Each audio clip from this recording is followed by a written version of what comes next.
खरं सांगायचं झालं तर गेली 1.5-2 वर्ष समाजाला ढवळून टाकणारा विषय, ज्याला आपण वैश्विक महामारी म्हणत होतो, त्याचा महाराष्ट्रावरती आणि महाराष्ट्राने त्याचा केलेला मुकाबला, यामध्ये राज्य सरकारला पदोपदी आलेलं अपयश, त्याचा मुकाबला करत असताना या सरकारने दाखवलेला गलथानपणा, प्रत्येक पदावरती केलेला भ्रष्टाचार, या सगळ्यांना घेऊन आपली ही पत्रकार परिषद आपण घेतोय। एकंदरीतच जनादेशाला जुगारून आणि कुठेतरी या जनादेशाच्या विरुद्ध फसवणूक करून, आपल्या सगळ्यांना माहिती आहे की हे महाविकास आघाडीचं सरकार स्थापन झालं। स्थापन झाल्याबरोबरच महिनाभराच्या आतमध्ये, 1.5 महिन्याच्या आतमध्ये कोरोनाला सुरुवात झाली। म्हणजे देशातली पहिली केस जी रजिस्टर्ड झाली ती जानेवारी महिन्यामध्ये झाली 2020च्या, आणि तिथून मग एकतर सरकार कोणाचं बनेल आणि सरकारमध्ये शेअर कुणाचा किती असेल याच्यामध्येच हे सरकार मशगूल होतं। आणि म्हणून या कोरोनाची संधी करत त्यांनी प्रत्येक बाबतीत आपल्या कामामध्ये गलथानपणा, वेळकाढूपणा, ढिसाळपणा, भ्रष्टाचार या सगळ्यांचा प्रत्यय दिला। त्या बाबतीमध्ये आपल्या राज्याचं काम पूर्ण देशामध्ये कुठेतरी असं दिसत होतं की कोरोनाबाबतच्या लढ्यामध्ये एकतर राज्याला कडेलोटाच्या खाईत लोटून सर्वात अपयशी राज्य म्हणून या देशामध्ये आपल्या राज्याला ख्याती प्राप्त जर करून दिली असेल तर ते या कोरोनाच्या लढाईत या महाविकास आघाडी। एरवी महाराष्ट्राचं नाव इतकं प्रगल्भ आणि प्रगत राज्य म्हणून आणि नवीन योजना काढून त्या कार्यान्वित कशा करता येतील यासाठी आपल्या राज्याची प्रतिमा होती। केंद्राची मदत जर मिळाली नसती, रसद मिळाली नसती, तर या राज्याच्या महाविकास आघाडीने केवळ ज्याला ठाकरे सरकार म्हणतो आपण, ती घर कोंबड्यासारखी कोमट पाणी पिऊन केविलवाणीप्रमाणे आजपर्यंत झूज देत राहिली असती। कारण केंद्राचा जर आपण हिस्सा पाहिला मदतीचा, तर याच्यामध्ये या पूर्ण लढाईमध्ये 90% मदत, मग ती थेट मदत असेल, मग ती रोख मदत असेल, ती अप्रत्यक्ष मदत असेल, ही थेट केंद्राकडून आलेली आहे। आणि म्हणून या आपण सगळ्यांनीच अनुभव घेतलेले आहे। मी सुद्धा मे महिन्यामध्ये पहिला टप्पा जेव्हा पहिली लाट आली, तेव्हा कोरोनाच्या पहिल्या लाटेमध्ये जेव्हा मी मे महिन्यामध्ये मुंबईवरून इकडे प्रवास करत होतो, तेव्हा महाराष्ट्र कसा हायवेवरती दिसत होता। स्थलांतराचे जेव्हा आपण पायपीट करताना मुलाबाळासह मजूर लोक पाहत होतो, कामगार लोक पाहत होतो, तेव्हा खरोखरच आपण स्वातंत्र्यात राहतो की पारतंत्र्यात राहतो याची आपल्याला, मला सुद्धा कळत नव्हतं की एवढी अवहेलना कुठल्याच गोष्टीचं। जानेवारी महिन्यामध्ये पहिली जर केस रेकॉर्ड होते आणि WHO आणि ICMR सतत सांगत होतं की ही परिस्थिती निर्माण होईल, तेव्हा आपल्या परराज्याच्या मजुरांचा स्थलांतराचा प्रश्न इतक्या म्हणजे ढिसाळपणाने हाताळला गेला की हजारो कुटुंब शेकडो किलोमीटर प्रवास करत आपल्या राज्यात गेले। केवळ तेच नाही तर राज्यातल्या राज्यामध्ये माझ्याकडे सुद्धा रोजचे 300-400-500 फोन यायचे की पुणे आणि मुंबईतून आम्हाला घरी परतायचं आहे। याच्यासाठी सुद्धा एवढ्या डिजिटलायझेशनच्या एरामध्ये कुठलंही असं प्लॅटफॉर्म नव्हता की ज्याच्यामुळे त्यांच्याकडे कुठली परवानगी जाईल आणि ते त्यांच्या स्वतःच्या गाडीनं स्वतःच्या घरापर्यंत येतील। 5-5, 7-7 दिवस कुटुंबाला एकामेकाशी मिळायला लागले। कधी कधी तर तिथे कोरोना झाला, मुलांना त्यांना घरी पोहोचता आलं नाही, अशाही आपल्याला सगळ्यांना अनुभवातून जावं लागलं। हे सगळं होत असताना एकीकडे या सगळ्या परिस्थितीला सामोरा जाताना विरोधी पक्षनेते आदरणीय श्री देवेंद्रजी फडणवीस पूर्ण महाराष्ट्र पालथा घालत होते। प्रत्येक हॉस्पिटलला जाऊन, ICUला जाऊन तिथे किट घालून स्वतः पाहणी करत होते। स्वतःच्याने जे शक्य होईल तिथे बैठक घेऊन सिव्हिल सर्जनपासून तर मेडिकल कॉलेजच्या डीनपर्यंत सूचना घेत होते आणि काय करता येईल याची मदत करत होते। तर दुसरीकडे मला वाटत नाही की आपण असे राज्याचे मुख्यमंत्री पाहिले असतील की जे, मी असं म्हणत नाही, पण 6-6 महिने, जवळपास 6 महिने मंत्रालयाचा स्वतःच्या दालनातच गेले नाही। मग ते खाली जाऊन खरं फील्डवरती काय चाललं आहे हे कसं लक्षात येईल यासाठी म्हणजे मला नवल वाटतं की विदर्भाच्या बाबतीत म्हणजे मी हे समजू शकलो असतो की कुठे गेले असते, विदर्भात आले नसते, दूर पडतं हे पडतं, पण कुठेही दौरा ऑफिशियल त्यांचा कुठल्याही हॉस्पिटलला झाला नाही.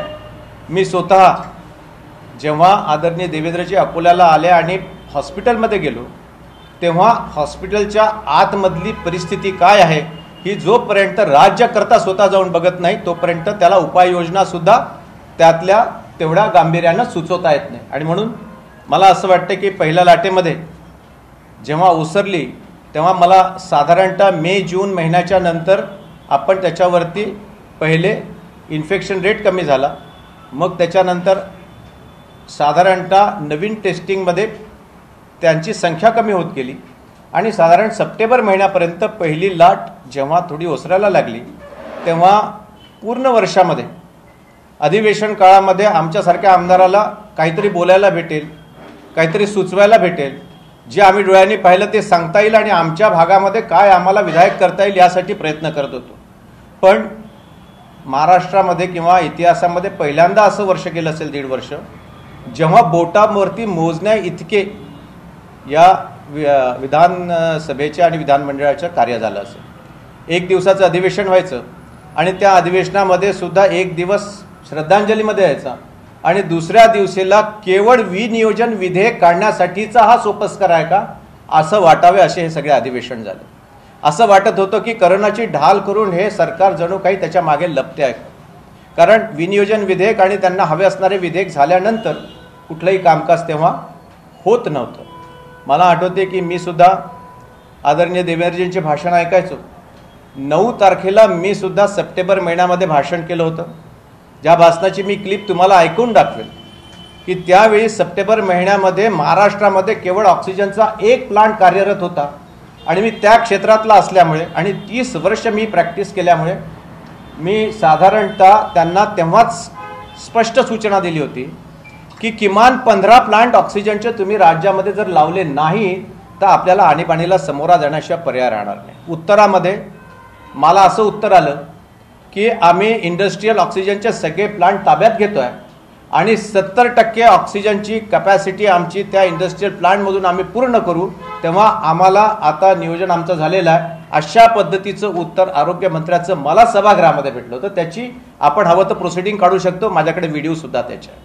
तर अशा पद्धतीने एकीकडे कुठल्याही प्रकारचं नियोजन करोनाचं तर कुठल्याही बाबतीत अंगावर न घेता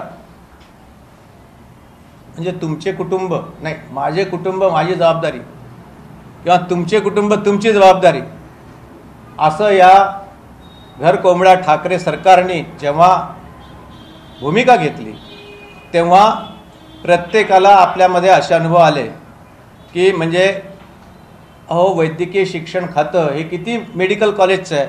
मला वाटत नाही 20-21 मेडिकल कॉलेजच्या वरती आपल्या राज्यामध्ये शासकीय मेडिकल कॉलेजेस आहेत ज्याच्यावरती राज्याचं नियंत्रण आहे वैद्यकीय खात्याचं. मला तुम्ही सांगा विदर्भामध्ये किती वैद्यकीय मेडिकल कॉलेजेसला वैद्यकीय महाविद्यालयाला आमचे वैद्यकीय शिक्षण मंत्री गेले. मी तुम्हाला दाव्याने सांगतो, म्हणजे यवतमाळ आणि अकोल्याबद्दल मला माहिती आहे.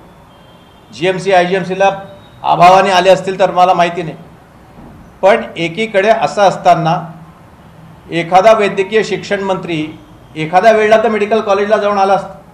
याच्यावरून हेच लक्षात येतं की यांना कोरोनाच्या बाबतीत किती हे गंभीर होतं. तसं पाहिलं तर टर्शरी केअर सेंटर ह्या पेशंटचं हे मेडिकल कॉलेज असते, अपेक्स सेंटर. कारण ICUची जी फॅसिलिटी असते ती काही सब सेंटरला, PSCला, रुरल हॉस्पिटलला किंवा सिव्हिल हॉस्पिटलला नसते. टर्शरी केअर देणारं जे वैद्यकीय खातं असतं, शिक्षण खातं, त्याच्याकडनं ते दिलं जातं. आणि म्हणून मला असं वाटतं की मग या बाबतीत अनेक भ्रष्टाचाराचे दाखले आम्ही त्यावेळेला दिले. अमरावतीमध्ये झालेलं रेमडेसिवीरचं जो काळा बाजार झाला तो केवळ तिथेच नाही, पूर्ण राज्याने बघितलेला आहे. या राज्याचा अपयश कोरोनाबद्दलचं याच्यावरूनच लक्षात येतं की या देशामध्ये नंबर 1 या राज्याचा कोरोनाच्या मृत्यूदरामध्ये होता, संसर्ग दरामध्ये होता. या राज्यामध्ये सगळ्यात जास्त मायकोसिसचे जर कुठे पेशंट सापडले असतील तर ते आपल्या राज्यात सापडले. त्यासोबत आपल्या सगळ्यांना माहिती आहे की ऑक्सिजन प्लांटबद्दल मी जे बोललो त्या ऑक्सिजन प्लांटची आज काय परिस्थिती आहे, त्याचं ऑडिट तरी होतं का? आजही त्या ऑक्सिजन प्लांटमधून किती ऑक्सिजन निर्माण होतं? कदाचित उद्या तिसऱ्या लाटेसाठी आज आम्ही जसं फायर ऑडिट आपण नेहमी म्हणतो की एखादी मॉक ड्रिल फायरसाठी आपण करायलाच पाहिजे, त्याच पद्धतीने एखादा करोड रुपयाचा ऑक्सिजन प्लांट टाकल्यानंतर त्याचं कार्यान्वयन आहे का? मी तुम्हाला दाव्याने सांगतो की जेवढे ऑक्सिजन प्लांट उभे केले त्याच्यातले 50% प्लांट हे उभे आहेत फक्त. आणि जिथे जिथे ऑक्सिजन सिलेंडर जसे पहिले खरेदी व्हायचे तसेच ऑक्सिजन सिलेंडर पहिल्यासारखे खरेदी होतात आहेत, कारण याच्यामध्ये कुठेतरी ऑक्सिजन सप्लायरचं आणि हॉस्पिटलचं साठलोट आहे. आणि म्हणून मला असं वाटतं की हे सरकार, हे ठाकरे सरकार या बाबतीत बिलकुल गंभीर नाही. ज्या पद्धतीने आमचे लोकप्रतिनिधी पहिल्या आणि दुसऱ्या लाटेच्या मधात सरकारला नेहमी सचेत करत होतं, त्याच पद्धतीने आता पुन्हा आपण दुसऱ्या लाटेनंतर कदाचित कोणीच अँटिसिपेट केलं नव्हतं की म्युकरमायकोसिस सारखा प्रश्न दुसऱ्या लाटेनंतर उभा होईल, ज्याच्यामध्ये प्रत्येक पेशंटचे 4-4, 5-5 लाख रुपये त्या नेसोकिटॅनोझोल आणि एम्फोटेरिसिन बी या इंजेक्शनमध्ये गेले. त्याच पद्धतीने पुढे आपल्याला आव्हान काय ठेवलेलं आहे, यासाठी माझी सरकारला आव्हान राहील की आपण या बाबतीतलं ऑडिट प्रत्येक हॉस्पिटलचं केलं गेलं पाहिजे. केवळ पंतप्रधानांना केअर फंडमध्ये किती निधी उपलब्ध झाला त्याच्यावरती डोळा ठेवून आम्हाला त्यातून काही पैसे मिळावे ह्यापेक्षा मुख्यमंत्री निधीमध्ये जो पैसा जमा झालेला आहे त्यामधला माझ्या माहितीप्रमाणे केवळ 25% खर्च झालेला आहे. त्या मुख्यमंत्री सहाय्यता निधीमधले 600 कोटी रुपये आजही नियोजनाचे पडलेले आहेत. मला असं वाटतं की या 600 कोटी खर्च करण्याच्यासाठी एक तर सरकारने सांगावं की हे कशासाठी खर्च करणार आहे, हे का दडवून ठेवलेलं आहे, ही माहिती आता उघड झालेली आहे. आणि म्हणून माझी अशी आव्हान आहे की या 600 कोटी रुपयाच्या खर्चाचा लोक आयुक्ताकडनं ऑडिट करून घ्यावं, त्याची चौकशी करावी आणि हे 600 कोटी त्वरित सर्वसामान्य लोक जे होरपळून निघालेले आहेत त्या कोरोनाच्या लोकांना रिहॅबिलिटेशनसाठी तरी वापरले गेले पाहिजे. कारण या 600 कोटी रुपयामध्ये मला असं वाटते की राज्य सरकारची सध्या परिस्थिती अशी आहे, जी माहिती मला मिळते की राज्य कर्मचाऱ्यांचे मेडिकल रिएम्बर्समेंटचे बिलं जे कोरोनाचे आहेत त्या कुठल्याही मेडिकल रिएम्बर्समेंट बिलवरती पुढे कधी रिएम्बर्समेंट होणार हे त्या राज्य कर्मचाऱ्यांना माहिती नाही. अनेक शिक्षक आणि अनेक सरकारी निमसरकारी कर्मचारी आजही या प्रतीक्षेत आहे. सर्वसाधारण मध्यमवर्गीयाच्या कुटुंबाला 4 ते 5 लाख रुपये वर्षाचे खर्च होणं हे म्हणजे त्याचं आर्थिक बजेटच कोलमडून पडतं.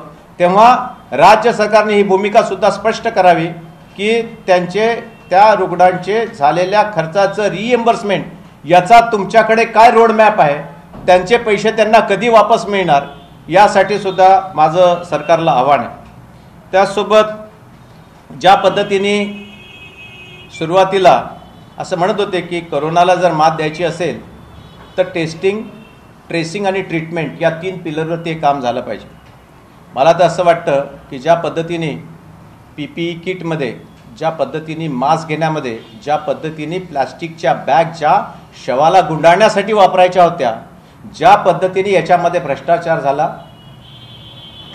कोरोनाच्या मृतांच्या टाळूवरचं लोणी चाटण्याचं काम या राज्य सरकारच्या प्रशासनाने आणि लोकप्रतिनिधींनी केलं, हा माझा आरोप आहे. कारण याचे पुरावे आहेत.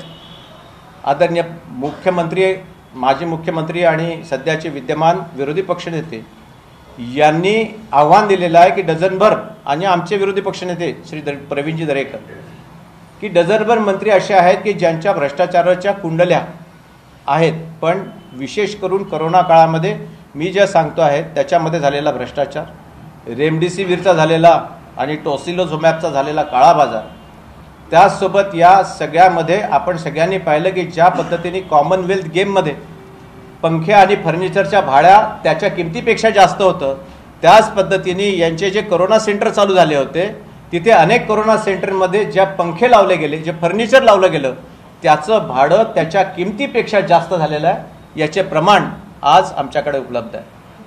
कुठेतरी या अधिवेशनापासून पळ काढायचा, 1-2 दिवसाचं अधिवेशन घ्यायचं.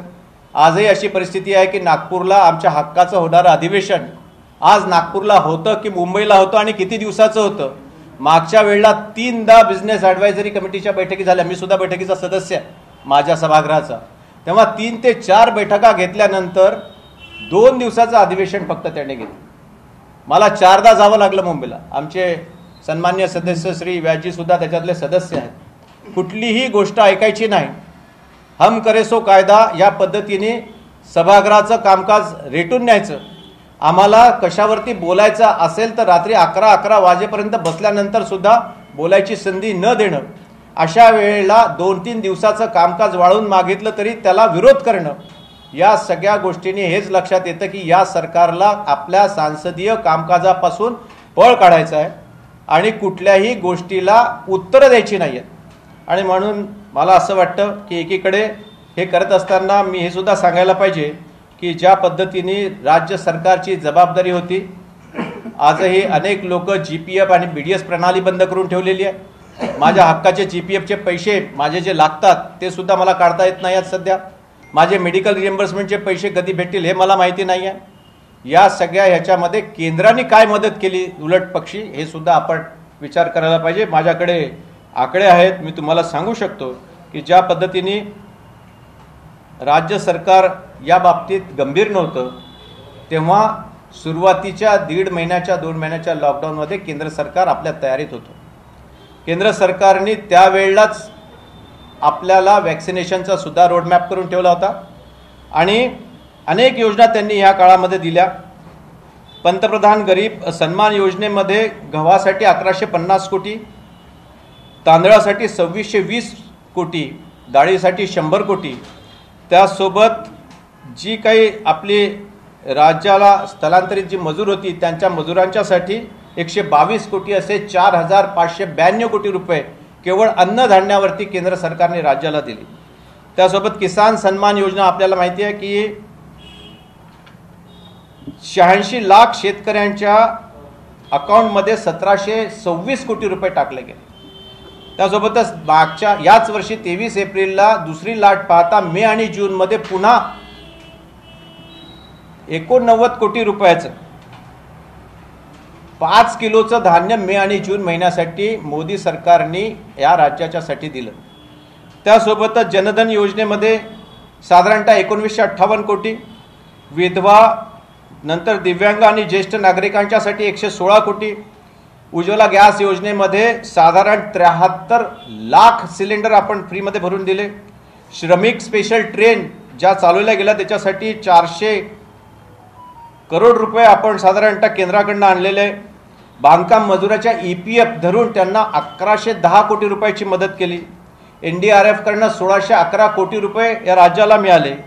त्यासोबत आरोग्यासाठी 448 कोटी असे आणि विशेष सगळ्यात महत्त्वाचं ज्याला डिव्होल्युशन ऑफ टॅक्स म्हणतात, जे आदरणीय देवेंद्रजी नेहमी सांगतात की साधारणतः केंद्राला जो टॅक्सचा हिस्सा जातो, केंद्राच्या करा जेवढा राज्यातून केंद्राचा कर जमा होतो त्यातला 42% हिस्सा पुन्हा राज्याला वापस मिळतो.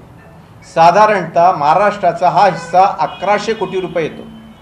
पण केंद्राने ह्या 1100 कोटीच्या जागी राज्याला 5,500 कोटी 5,648 कोटी रुपये दिले. म्हणजे 5 पट पैसे केंद्राचे जे देणं लागत होते त्याच्यापेक्षा जास्त दिले. राज्याची कर्ज घेण्याची पत वाढवून दिली. हे केंद्राच्या परवानगीशिवाय होत नाही. राज्याला आज साधारणतः आहे त्याच्यापेक्षा जास्त कर्ज घेण्याची आपण परवानगी दिलेली आहे. 1,70,000 साधारणतः 1,20,000 कोटी त्यांना पुन्हा कर्ज घेण्याची पत वाढवून देण्याची परवानगी राज्याला केंद्राने दिली आहे. ती केवळ एवढ्यासाठी की ही वाढवलेल्या त्यांना परवानगीमुळे कुठेतरी अर्थव्यवस्था विकासाच्या कामावरती खर्च करून लोकांच्या हाताला काम सुद्धा मिळेल आणि अर्थव्यवस्था ही जागेवरती येईल. अशा सगळ्या प्रकारचे म्हणजे मी आता जास्त डिटेलमध्ये जाणार नाही, पण शेतमालाच्या खरेदीसाठी कापसासाठी 9,000 कोटी, धानासाठी 2311 कोटी, तूरसाठी 593 कोटी, शेतकऱ्यांच्या पीक विम्यासाठी 403 कोटी, ह्या सगळ्यांना मिळून केंद्र सरकारने साधारणतः 28,000 कोटी आपल्याला या सगळ्या कोरोनाच्या काळात मदतीला दिलेले आहे। माझा आरोप आहे राज्य सरकारवरती की राज्य सरकार अजिबात कोरोना काळात गंभीर नव्हतं, केवळ खाबुगिरीमध्ये ते व्यस्त होतं। एरवी इतका जीव घेण्या बिमारी आणि महामारीमध्ये तुम्हाला पोलिसांच्या बदल्यांना महत्त्व कसं दिलं जातं? मागच्या वर्षी मे महिन्यामध्ये ज्या वेळेला सबंध राज्य कोरोनाशी दोन हात करत होतं, पेशंटला झोपायला बेड मिळत नव्हता, तेव्हा तुमची प्रायोरिटी बदल्यांची कशी असू शकते? तेव्हा केवळ खाबुगिरीमध्ये आणि खंडणीच्या टार्गेटमध्ये हे राज्य सरकार, हे राज्याची व्यवस्था पूर्ण बिझी होती। माझा आरोप आहे की या सगळ्यांमध्ये विदर्भावरती सुद्धा, म्हणजे यवतमाळचं सुपर स्पेशालिटी हॉस्पिटल ज्याच्यावरती 150 कोटी रुपये खर्च झालेले आहे आमच्या काळामध्ये, अकोल्याचं सुपर स्पेशालिटी हॉस्पिटल ज्याच्यावरती 150 कोटी रुपये खर्च झालेले आहेत, 8 महिन्यापासून तिथे MRI मशीन आहे, CT स्कॅन मशीन आहे। मी वारंवार सभागृहामध्ये सांगितलेलं आहे की ज्या गरीब लोकांना व्यवस्था नसताना सुद्धा प्रायव्हेट हॉस्पिटलमध्ये उपचार घ्यावे लागले कारण सरकारी दवाखान्यामध्ये सुद्धा बेड मिळत नव्हता, अशा वेळेला 150 कोटी रुपये खर्च करून यंत्रसामुग्रीसह हॉस्पिटल तुम्ही रिकामे ठेवतात। तुम्हाला खरंच संवेदना आहे? कमीत कमी कंत्राटी कर्मचारी घेऊन जर ती हॉस्पिटल चालू केली असती तर अनेक गरीब कुटुंबांचे पैसे वाचले असते। आजही हे हॉस्पिटल चालू नाहीत, म्हणजे आजही सरकार गंभीर नाही। माझा खरोखर प्रश्न आहे की ज्या वेळेला एखादी अशी राष्ट्रीय आपत्ती अंगावरती येते, तेव्हा एखादी युद्धाला समोरा जातो असा प्रसंग निर्माण होतो, तेव्हा कुठेही कोणत्या पक्षाचा कोण आहे किंवा कुठनं कोण बोलता ह्यापेक्षा एखादी विधायक सूचना दिली तर त्याच्यावरतीच राज्य सरकार काम करतं आणि किंवा करायला पाहिजे। माझा प्रश्न आहे या सरकारला, मागच्या 4 अधिवेशनापासनं मी या विदर्भातल्या 2 हॉस्पिटलबद्दल, औरंगाबादमध्ये सुद्धा, केवळ विदर्भाबद्दल नाही, मराठवाड्यामध्ये, विदर्भामध्ये, मराठवाड्याला औरंगाबादमध्ये सुद्धा 150 कोटी रुपये खर्च करून असे हॉस्पिटल उभे आहे। माझा दावा आहे आज जर पाहायला गेलं तर त्या MRI मशीनला सुद्धा उंदीरांनी कुरतडलेलं असेल, CT स्कॅनला सुद्धा खराब झालेल्या मशीना असतील। अशा परिस्थितीमध्ये राज्य सरकारला कधी जाग येईल? आणि आगामी काळामध्ये माझा या सरकारला थेट प्रश्न आहे की या सगळ्या हॉस्पिटलचं ऑक्सिजन ऑडिट, फायर ऑडिट जो खर्च केलेला आहे त्याची यंत्रसामुग्री सर्वसामान्य, जसं जस्टिस डिले जर केला तर जस्टिस डिनाय केल्यासारखा होतो, त्याच पद्धतीचं वातावरण या राज्यामध्ये कोरोना बाबतीतलं होतं। म्हणून या सगळ्या अपयशाला केवळ केंद्राकडे बोट दाखवून, कांगावा करून कुठेतरी राज्य सरकार आपल्या जबाबदारीपासून दूर जाताना दिसत आहे, एवढं माझं आपल्या सगळ्यांना या कोरोनाबद्दलची अपेक्षा। पाटील सर, काय सांगाल, ज्याप्रमाणे पेट्रोल आणि डिझेलवर केंद्र सरकारने 5 आणि 10 रुपये कमी केले, राज्य सरकार ते करायला तयार नाही आहे, परंतु जी फॉरेन लिकरवर जो एक्साईज असतो त्याच्यामध्ये 300 वरून ते 150% आणले राज्य सरकारने, काय सांगाल याच्यावरती? तुम्हाला सुद्धा माहिती आहे की केवळ तेवढ्यावरच राज्य सरकार थांबलं नाही, बाकीच्या राज्यांनी कमी केले, पण आपल्या राज्यांनी मॅचिंग केलं। म्हणजे जो आमचा न्याय अधिकार होता की तेवढा टक्के जर राज्य सरकारने कमी केलं तर त्याच्या समप्रमाणामध्ये राज्याला कमी करणं क्रमप्राप्तच होतं, ते सुद्धा न करता मॅचिंग करत जेच्या ते भाव ठेवण्याचं काम या राज्य सरकारने केलेलं आहे। अतिशय असंवेदनशील हे सरकार, याचं हे जिवंत उदाहरण आहे। कुठेतरी डिझेल आणि पेट्रोलच्या भावाने केवळ डिझेल आणि पेट्रोलचा भाव कमी नाही होत, त्यासोबतच इतर अनेक कमोडिटींवरती, ग्रोसरपासून तर सगळ्या हाऊसहोल्ड थिंग्सवरती, सगळ्यांच्या किमतीवरती परिणाम करणारा, म्हणजे एखादा बिल्डिंगच्या क्षेत्रात सुद्धा जर तुम्हाला काही कुठून आणायचं असेल तर ते सगळं ट्रान्सपोर्टच्या माध्यमातून येते। आजही आपण रेल्वेपेक्षा रोड ट्रान्सपोर्टवरती जास्त डिपेंड करतो।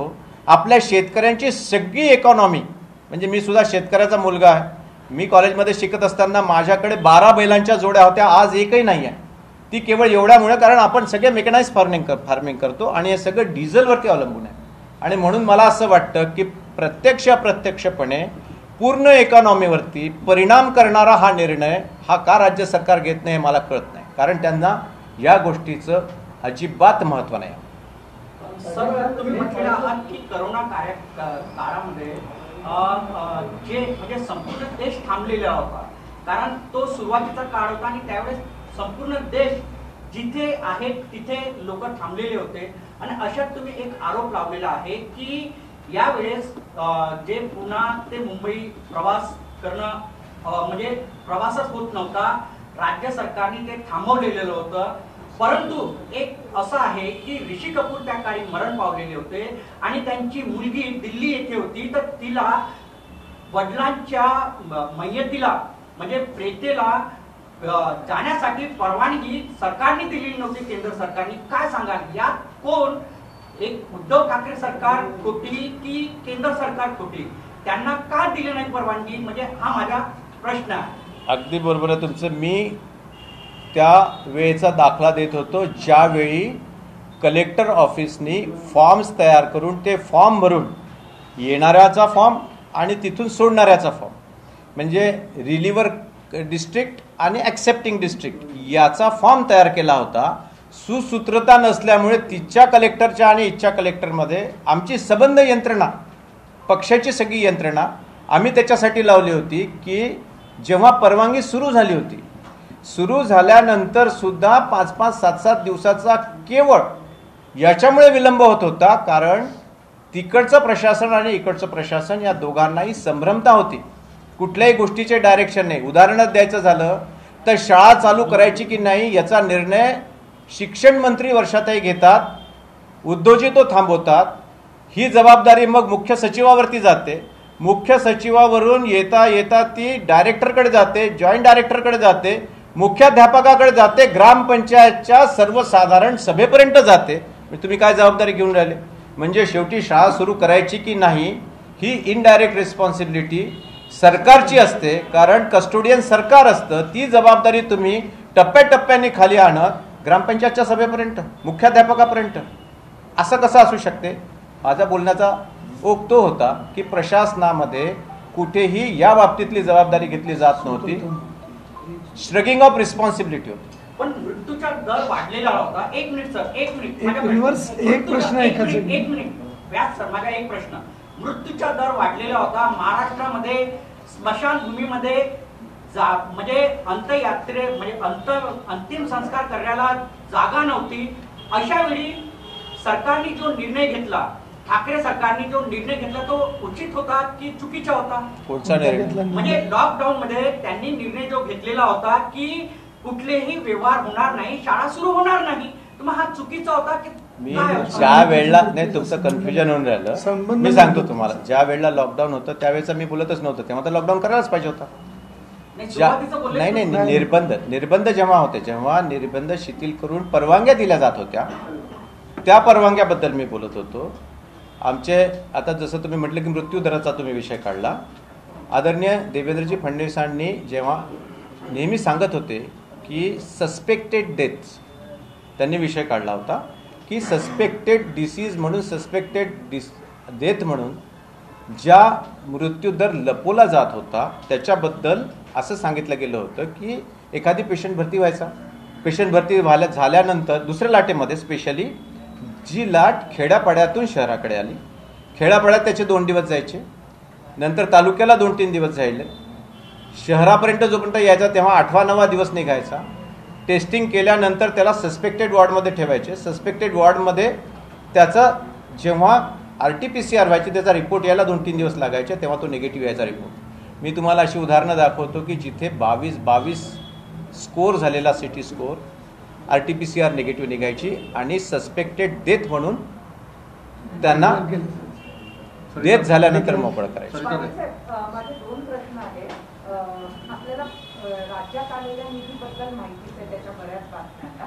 पण आपलं जे म्हणणं आहे की आपत्ती निवारण निधीचे जे 2000 कोटी आहेत आणि ते केंद्राने दिले आणि त्याचं काय झालं याची चौकशी करावी, असं जर असेल, असं वाटत असेल की त्याचा दुरुपयोग झाला तर केंद्रात आपलं सरकार आहे, आपण त्यांच्याकडे काही मागणी केली आहे का? हा पहिला प्रश्न.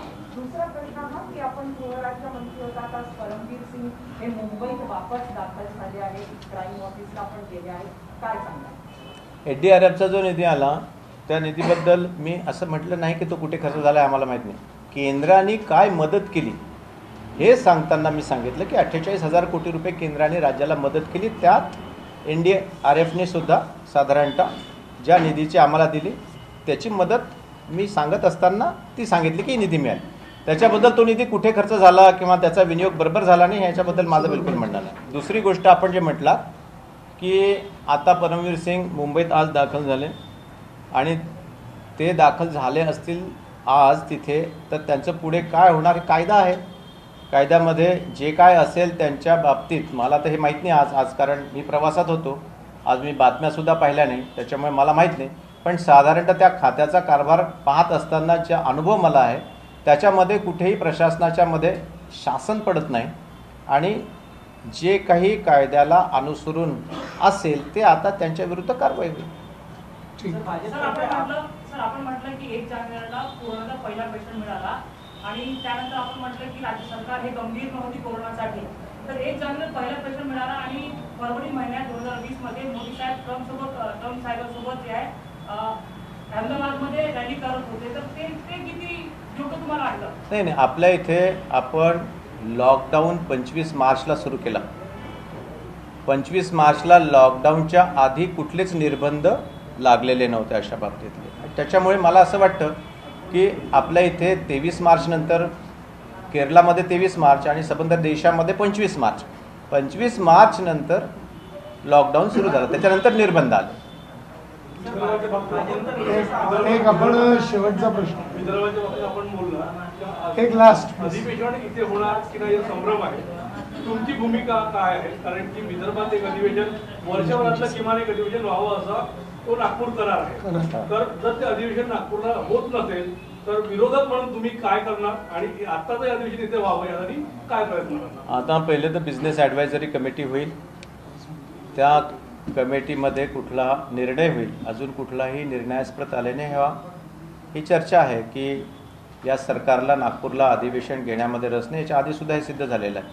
म्हणजे त्यांच्या मागच्या वेळेला सुद्धा आपण सगळेजण बघतो की ज्या पद्धतीने विदर्भाच्या बाबतीत बोललं जातं, दुजाभाव होतं, तर असं वाटतं की या बाबतीतला निर्णय जेव्हा होईल तेव्हा आमचे शीर्षस्थ नेते या बाबतीत नक्कीच निर्णय घेतील काय घ्यायचा काय नाही. ती भूमिका पण होईल आणि नागपूर कराराप्रमाणे आम्हाला आमच्या अधिकाराचं अधिवेशन या विदर्भातल्या लोकांना वाटते. इथल्या लोकांना मोर्चे आणण्याच्यासाठी, इथल्या लोकांना आपलं म्हणणं मांडायच्यासाठी एक व्यासपीठ हक्काचं आम्हाला जुळत असताना मिळालेलं आहे या महाराष्ट्रामध्ये.